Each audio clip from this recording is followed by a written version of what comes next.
மகர ராசி அன்பர்களே, ஆடி மாதம் என்ன பலன் எப்படி இருக்க போகுதுன்னு பார்க்கும் பொழுது உங்கள் ராசிநாதன் என்று சொல்லக்கூடிய சனி பகவான் 3ஆம் இடத்துல, அதாவது முயற்சி ஸ்தானத்தில் போய் உட்கார்ந்துருக்கார்.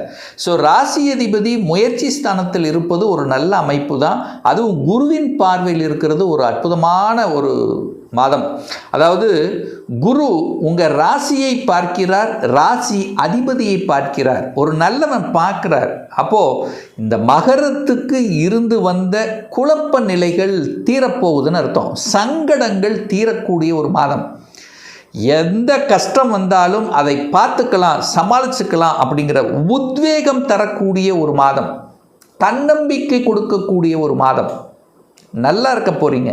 கடவுளினுடைய அனுகிரகம் என்பது பரிபூர்ணமாக உங்களுக்கு கிடைக்க போகுதுன்னு சொல்லலாம். அதுவும் உங்கள் ராசிநாதன் வக்ர நிலை அடைய போகிறார். எப்போ இந்த வக்ரம் அடைய போகுது அப்படின்னு பார்த்தீங்கன்னா, இந்த ஆடி மாதம் 11ஆம் தேதி, அதாவது 27/7/2026. சார் வக்ரம் ஆகிறாரே, அப்புறம் என்ன சார் பலன்? அதாவது மந்தமாக டல்லாக இருந்த விஷயங்கள் இப்போ சுறுசுறுப்பாக போகுது. தேக்கி வைத்திருந்த கடந்த 2 மாதங்களாகவே ஒரு தேக்கி வச்சு இது அப்புறம் செய்யலாம் அப்படின்னு இருந்த விஷயங்கள் இப்போ எடுத்து செய்து வெற்றி அடையக்கூடிய ஒரு மாதம். அப்போ என்ன நடக்க போகுது? சுறுசுறுப்பாக போகிறீங்க, தன்னம்பிக்கை கொடுக்க போகிறது, சாதனை புரியணுங்கிற எண்ணத்தை கொடுக்க போகிறது, பிரயாணத்தின் மீது ஆர்வம் கிடைக்க போகிறது, தூரதேச பிரயாணங்கள் சென்று வரக்கூடிய அமைப்புகள், இடம் மாற்றம், ஊர் மாற்றம், இந்த மாதிரி மாற்றத்தை நோக்கி செல்லக்கூடிய அமைப்புங்கிறது இந்த மகரத்துக்கு பரிபூர்ணமாக அமைகிறது இந்த ஆடி மாதம். சார் தனம் சார்ந்த விஷயங்கள், குடும்ப சார்ந்த விஷயங்கள் எப்படி சார் இருக்குது அப்படின்னா, இந்த குடும்பத்து அதிபதி சனிதான். குரு பார்க்குறார், கரெக்டு. குடும்பத்தில் இருந்து வந்த பிரச்சனைகள் தீரப்போகுது, சங்கடங்கள் விலகப் போகுது, கொடுத்து வைத்திருந்த பணங்கள் ரிட்டர்ன் வருவதற்கான வாய்ப்புகள், சந்தர்ப்பங்கள் இப்போ உண்டு. ஆனாலும் ராகு பகவான் ஒரு சர்ப்ப கிரகம் உங்கள் குடும்ப வீட்டில் உட்கார்ந்துருக்கு. அப்போ வீட்டில் ஒரு பாம்பு இருக்குங்கிற மாதிரி நினச்சிக்கணும். அப்போ வீட்டிற்கு ராகுங்கிறது அந்நியர்களுடைய குறுக்கீடு உங்கள் வீட்டுக்கு வராமல் நீங்கள் பார்க்கணும். உங்கள் வீட்டில் உங்களுக்குள்ளே பிரச்சனை வருதோ இல்லையோ, மற்றவர்களால் பிரச்சனை வருவதற்குண்டான அமைப்புகள் பரிபூர்ணமாக இருக்கிறது. ஸோ அதில் கொஞ்சம் கவனத்தோடு இருக்கணும் அப்படிங்கிறத ஞாபகத்தில் வச்சுக்கோங்க. மற்றபடி குடும்பம் நன்றாக இருக்க போகிறது. குடும்பத்தில் நல்ல விஷயங்கள், சுப காரியங்கள் நடக்கக்கூடிய அமைப்புகள், பணவரவு திருப்திகரமாக இருக்கும், பிரம்மாண்டமாக இருக்கும். அங்கே ராகு பெரிய எண்ணங்களைத்தான் தோற்றுவிக்கும். பெருசாக எல்லாமே பெருசாக இருக்கணும், பணம் ரெட்டிப்பாக வேண்டும், குடும்பம் வீடு பெருசாக இருக்கணும். ஸோ இந்த மாதிரி பெருசான ஒரு திங்கிங் தான் இருக்கும். அங்கே ராகு இருக்கிறதுனால கோபம் வரும், ஆக்ரோஷம் வரும். அதை மட்டும் கண்ட்ரோல் பண்ணிட்டா போதும். மற்றபடி பெரிய பாதிப்பை ஒன்றும் ஏற்படுத்த போவதில்லை. பிரயாணம் நன்றாக இருக்க போகிறது. ஒப்பந்தங்கள் கிடைக்க வேண்டிய ஒப்பந்தங்கள், தடைப்பட்ட ஒப்பந்தங்கள் கிடைப்பதற்குண்டான வாய்ப்புகள் நல்லா இருக்குது. பிரயாணத்தின் மூலமாக அனுகூலம், ஆதாயம் உண்டு. வியாபார யுக்தி நன்றாக இருக்க போகிறது. வியாபாரத்தில் சில லாபங்கள் பெறுவதற்குண்டான அமைப்புகள் அப்படிங்கிறது நல்லபடியாக இருக்கிறது. சார் எப்படி சார் லாபம் கிடைக்குங்கிறீங்க? 11ஆம் இடத்துல லாபம். அந்த 11ஆம் அதிபதியான செவ்வாய் 5ஆம் இடத்திலிருந்து 11ஆம் இடத்தை பார்க்குறதும், குரு தன காரக கிரகம் 11ஆம் இடத்தை பார்க்குதல்லவா? அப்போ உங்களுடைய முயற்சியால் தன லாபம் கிடைக்கக்கூடிய ஒரு மாதம் அப்படின்னு இங்கே எடுத்துக்கலாம்.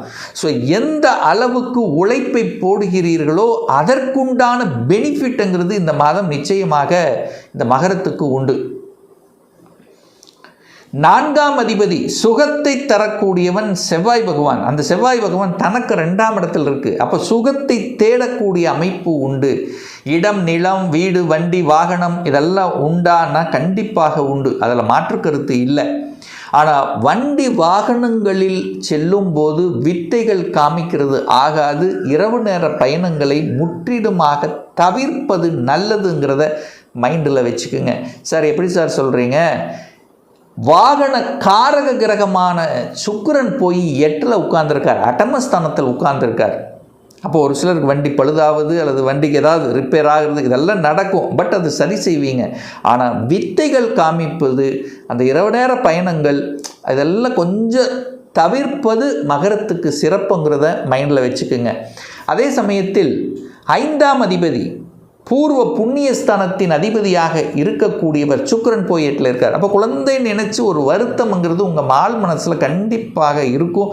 மகரத்துக்கு சார் எதில் சார் வருத்தம் இருக்கும், பையன் படிக்கிறதுல கொஞ்சம் டல்லாக இருக்கானே அப்படிங்கிற ஒரு எண்ணம் இருக்கும்.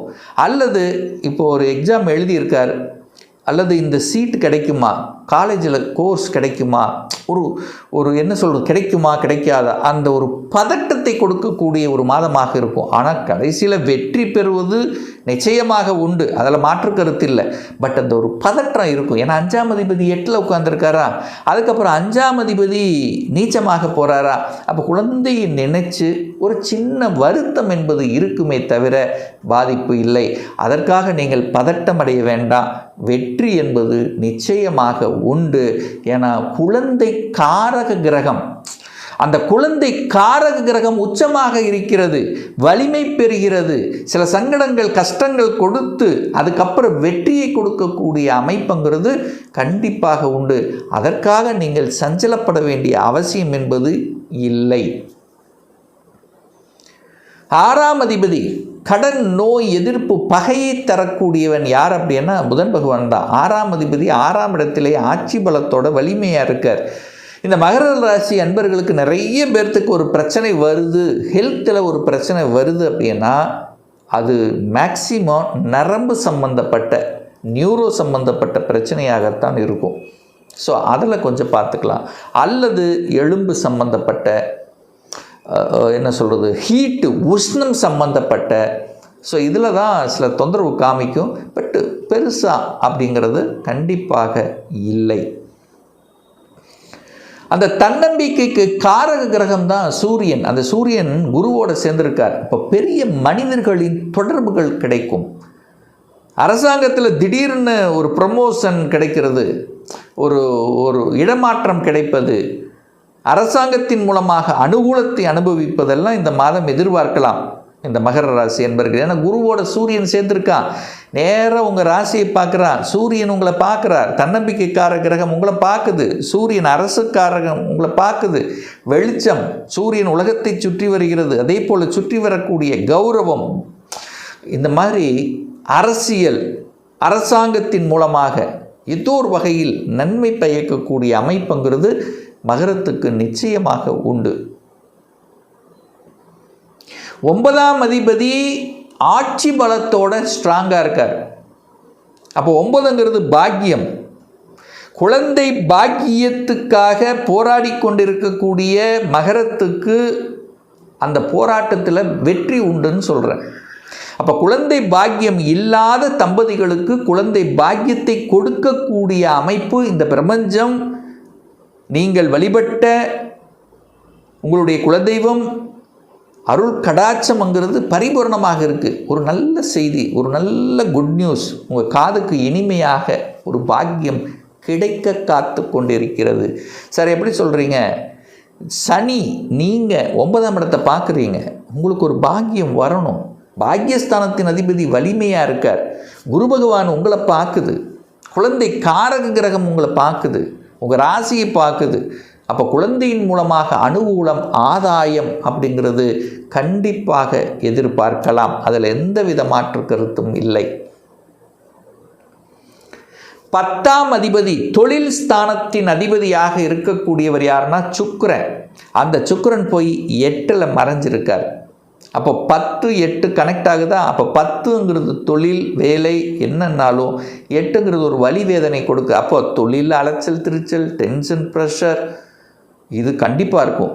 அதுக்கப்புறம் சுக்கிரன் பாருங்கள், இந்த மாதம் ஆடி மாதம் 16க்கு அப்புறம், அதாவது 1/8 ஆகஸ்ட் 1ஆம் தேதிக்கு அப்புறம் சுக்கிரன் நீச்சமாகிறார். நீச்சம் என்றால் தியானத்தில் இருப்பதைப் போல. அப்போ 10க்குரியவன் எங்கே, 10க்குரியவன் தனக்கு 12ஆம் இடத்தில் வந்து நீச்சமாகிறார். அப்போ இந்த காலகட்டத்தில் மட்டும் வேலையை விட்டுட்டு தேடக்கூடாது, யாரையும் நம்பக்கூடாது. கொடுத்த வேலை கரெக்டாக ஃபாலோ பண்ணுங்கள், உங்களுடைய மேலதிகாரி ஒபே பண்ணுங்கள். ஏன்னா சூரியனுங்கிறது உங்கள் மேலதிகாரி குறிக்கக்கூடிய கிரகம். அப்போது வளைஞ்சு நெளிஞ்சு இடத்துக்கு தகுந்த மாதிரி செயல்படுங்க.